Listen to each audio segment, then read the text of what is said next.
I feel you closer to me. Like a river gently flowing in your arms, I am free. I remember my granddaughter so clearly, her wild spirit, her stubborn nature, and that haunted look in her eyes, the one she tried so hard to hide. When she was younger, she was always running through the yard, her hair catching the wind, her feet kicking up dirt as if she could outrun the sadness that lingered just behind her. You know, I used to watch her from the porch, keeping an eye on her while she did her chores. Oh, how I loved her. That little girl of mine, she never complained, at least not out loud. But I could see it. The weight on her shoulders, far too heavy for someone so small. She worked hard, always pulling dandelions from the side yard, feeding the rabbits, lugging heavy feed bags to the animals. She never showed how much she dreaded it, but I could see it in her eyes, the way her hands would falter as she picked strawberries, her fingers stained red. I knew the colour wasn't just from the berries, though. It was from the heartache she couldn't quite explain. We had a small farm full of life once, horses, goats, chickens, even rabbits, bred for meat, though I think she always felt sad about that.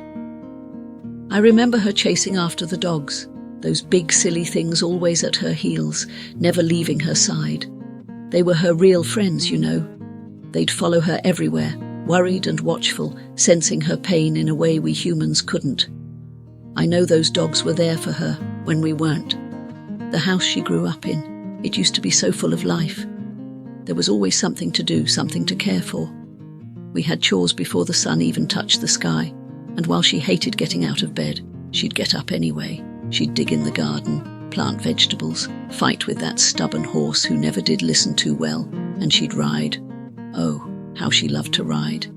She would fly across the fields, her face flushed with the thrill of it, telling stories to herself as if those rides could carry her far away from the things that hurt her. I think that was the only time she ever felt free. Out there on the back of a horse, with the wind in her face and the ground rushing beneath her. It was a different world for her, one where she didn't have to think about the fights inside the house, the pain she was too young to carry. She could be alone, just her and the animals, and that was enough. But I always knew deep down that something was slipping away from her. The laughter faded and the smiles she used to give so freely started to disappear. She became quieter, spending more time alone in that backyard, which had once been her escape. Now, I think it became more of a refuge.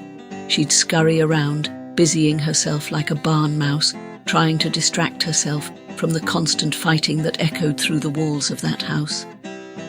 The pain was too much for her to bear, and there was only so much she could do to keep herself from feeling it. I'd see her standing there sometimes, just staring at the empty pens where the animals used to be. Everything was gone by then, the horses, the goats, the rabbits, even the wildflowers she used to love. And with them went the last pieces of her childhood, leaving only ghosts behind.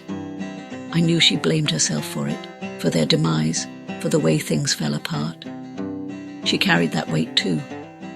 Even though it wasn't hers to carry, she couldn't let it go. I still remember the look in her eyes the last time I saw her before she left. It was as if she had already checked out, like part of her had died along with everything she'd loved. The dogs, the horses, the life she had once known.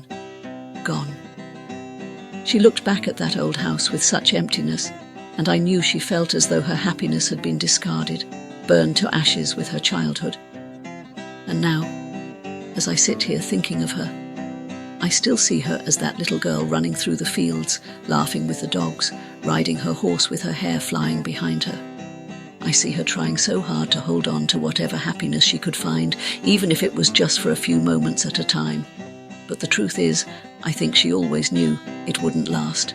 The fighting, the loneliness, it all stole that from her. I just wish she knew that she didn't have to be alone. I wish she knew that I was always here for her, even when it felt like the world wasn't. And I wish I could have told her that it wasn't her fault, none of it was. But I suppose in the end, all we can do is love them. I just hope she knew that somewhere deep down. In the fields where wild flowers grow,